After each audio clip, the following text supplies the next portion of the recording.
Hai semuanya, ketemu lagi dengan Media Boss ID. Buat kalian yang baru join di channel ini, jangan lupa klik tombol subscribe dan dukung terus konten-konten dari Media Boss dengan cara like dan tonton video ini sampai habis. Untuk yang penasaran sama konten-konten saya sebelumnya, bisa lihat di kanan atas atau search Media Boss ID, klik icon channelnya, klik menu video dan pilih video yang ingin kamu tonton. Di video sebelumnya, Media Boss sudah bahas kripto, saham, dan reksadana. Nah, di video kali ini Media Boss bakal membahas jenis instrumen investasi yang lain nih, namanya sukuk. Sukuk adalah salah satu jenis obligasi yang dikeluarkan oleh pemerintah. Jadi pemerintah itu ngeluarin beberapa obligasi dan khusus yang syariah istilahnya adalah sukuk. Maka sebelum bahas lebih lanjut tentang sukuk, baiknya kita ngerti dulu nih tentang obligasi. Apa sih sebenarnya obligasi itu? Pengertian formalnya sih gini teman-teman. Obligasi adalah surat berharga atau sertifikat yang berisi perjanjian antara perusahaan emiten sebagai peminjam dana dengan investor sebagai pemberi dana. Penerbit obligasi wajib membayarkan imbal hasil secara rutin serta melunasi pokok pinjaman saat jatuh tempo. Nah, gampangnya sih, obligasi itu adalah surat berharga yang membuktikan bahwa kamu minjemin uang ke pihak lain.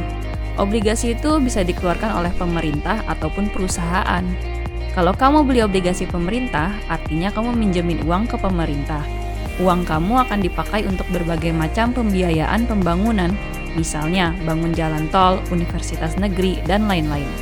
Pemerintah akan memberi kamu imbal hasil atau kupon setiap bulannya dalam besaran tertentu.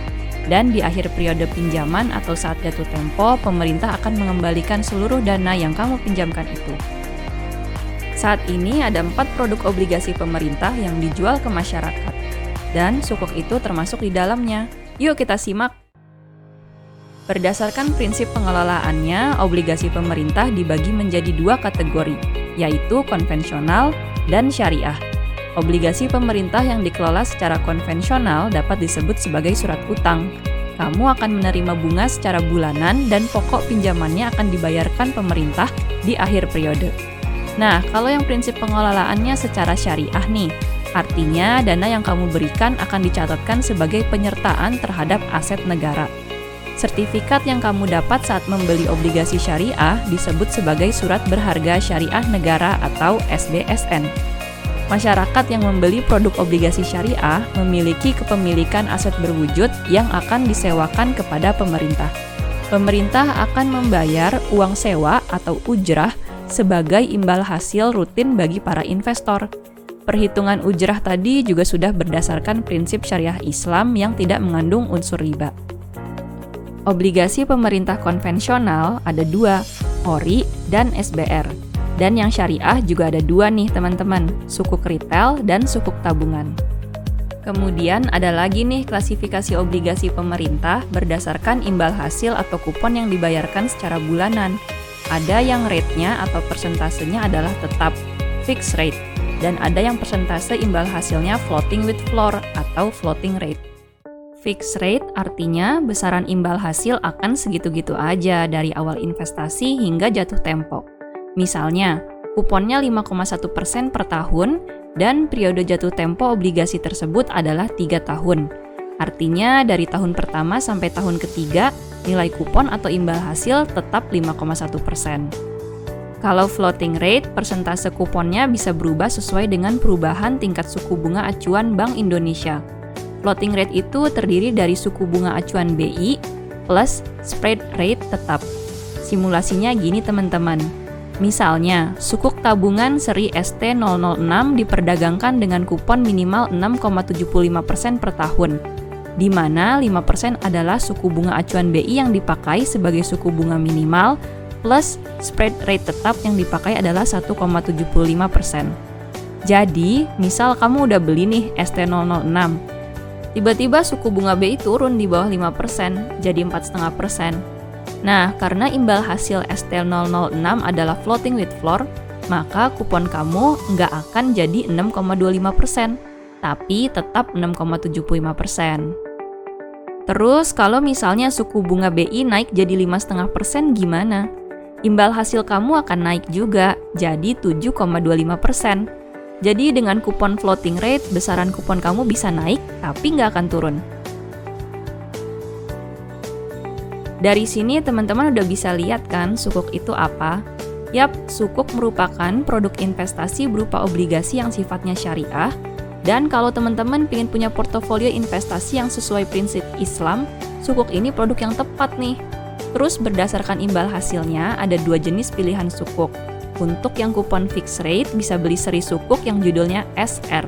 Tapi kalau teman-teman minat yang kupon floating rate, bisa beli seri sukuk yang judulnya ST.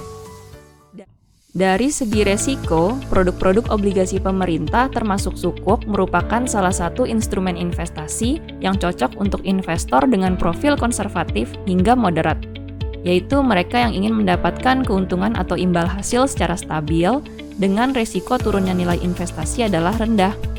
Obligasi pemerintah bebas resiko gagal bayar, karena pemerintah menjamin pembayaran imbal hasil dan pengembalian pokok investasi obligasi di dalam anggaran pokok dan belanja negara alias APBN. Setelah tahu sukuk itu apa, nah sekarang beli sukuk tuh gimana sih? Gampang banget teman-teman. Pertama-tama teman-teman harus tahu dulu kapan sukuk itu diperdagangkan.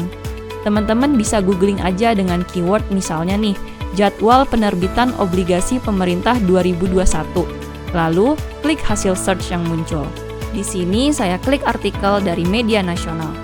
Teman-teman bisa beli sukuk yang saat ini sedang dalam masa penawarannya. Kita ambil contoh yang per September 2021 ini sedang ditawarkan, yaitu SR015. Teman-teman bisa beli SR15 di mitra distribusi yang telah bekerja sama dengan Kementerian Keuangan. Bisa beli di bank-bank berikut nih. Beli di perusahaan sekuritas tertentu, atau bisa juga beli lewat fintech yang mungkin kamu udah punya nih app-nya. Bareksa, Tanam Duit, Fantastic, Modalku, Investri, Coinworks. Kalau Media Boss belinya di Bank BCA. Jadi Media Boss akan kasih contoh cara beli sukuk berdasarkan pengalaman saat beli sukuk di BCA ya. Tapi sebetulnya lewat mitra distribusi apapun secara garis besar tahap-tahapnya sama kok. Pertama-tama, kamu harus daftar dulu untuk dapetin SID, Single Investor Identification, untuk obligasi dari Kustodian Central Effect Indonesia atau KSEI. SID obligasi itu semacam ID untuk bisa jual beli obligasi. SID obligasi ini beda sama SID saham. Jadi kalau teman-teman udah punya account saham sebelumnya, ya untuk transaksi obligasi tetap harus bikin yang namanya SID obligasi. Mitra distribusi pilihan kamu bakal ngasih tahu dokumen apa aja yang kamu perlu kirimkan untuk registrasi SID obligasi. Kalau di BCA, pertama-tama kita telepon dulu nih ke Halo BCA untuk menyatakan bahwa kita ingin registrasi SID obligasi. Terus Halo BCA akan kirim email berisi dokumen apa aja yang kamu harus kirim ke mereka. Ada foto KTP, foto selfie bareng KTP, form pembukaan rekening efek nasabah individu, form profil resiko investor, form informasi perpajakan individu. Dan setelah form tersebut kamu isi, jangan lupa ditandatangani di atas materai 10.000. Foto dan scan formulir di email balik ke emailnya Halo BCA. Selanjutnya, dokumen-dokumen registrasi akan diverifikasi oleh mitra distribusi. Bisa 1-3 hari kerja kalau di BCA.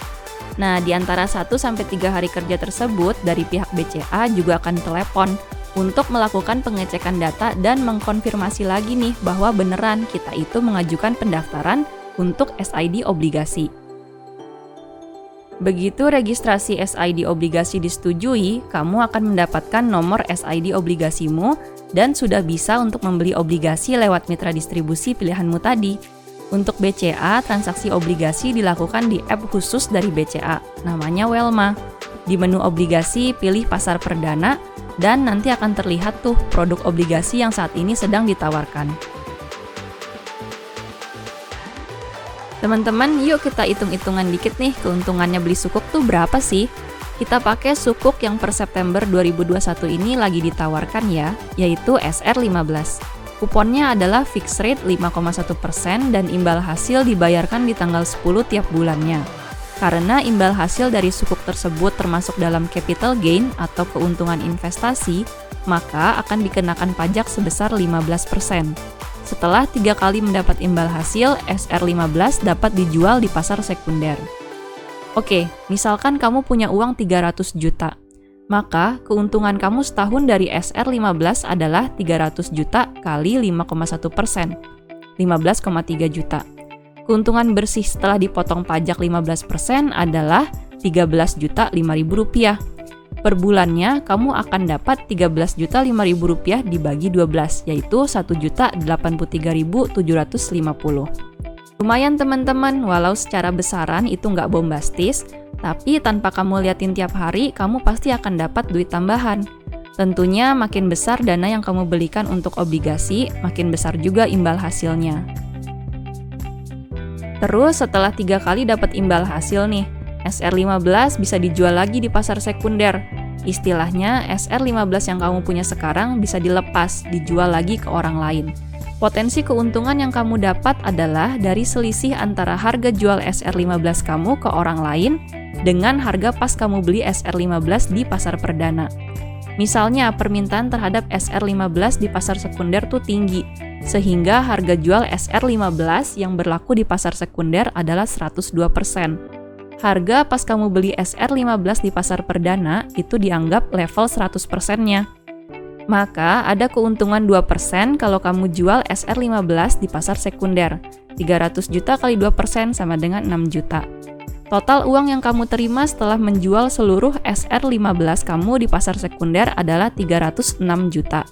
Itu sebelum dipotong pajak dan biaya-biaya lainnya ya. Soalnya biasanya ada biaya tambahan yang di-charge oleh mitra distribusi terhadap transaksi di pasar sekunder. Setelah menjual semua SR15 kamu, tentunya kamu nggak akan dapat imbal hasil bulanan lagi ya. Baik teman-teman, sekian video Media Boss ID kali ini. Hope you like this video, hope you find this useful. Klik like, subscribe, dan kalau mau diskusi bisa langsung komen ya. See you!